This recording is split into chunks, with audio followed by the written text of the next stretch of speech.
আর কোনো জল্পনার অবকাশ রইল না। সৌমিত্রিষা নিজের মুখেই জানালেন আরদিত কৌশাম্বীর বিয়েতে তিনি নেমন্তন্নই পাননি। কেন তার সঙ্গে এমন আচরণ করলেন আরদিত? বিয়ের পর আরদিতের প্রথম জন্মদিন।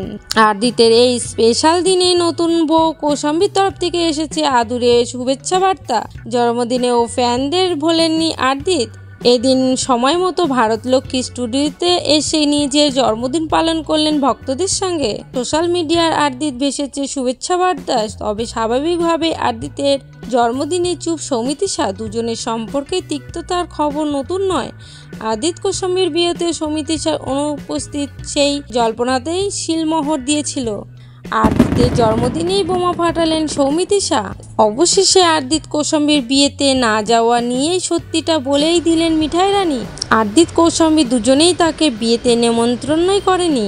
এদিন সংবাদ মাধ্যমের সামনেই নীরবতা ভাঙলেন অভিনেত্রী। আরদিতের জন্মদিনে সোশ্যালে কোনো রকম শুভেচ্ছা বার্তা পোস্ট করেনি সৌমিত্রিষা। কেন? আনন্দবাজারকে অভিনেত্রী বলেন, আমি ভুলেই গিয়েছিলাম আরদিতের জন্মদিন। তাও বলবো ভালো থাকুক, কেরিয়ার সাফল্য আসুক এই কামনাই করি।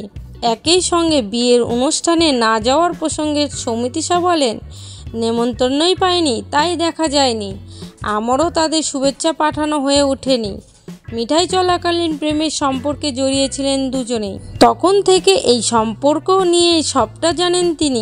আরদিত তার ভালো বন্ধু নয় বরং ভালো সহকর্মী। ব্যাস এত।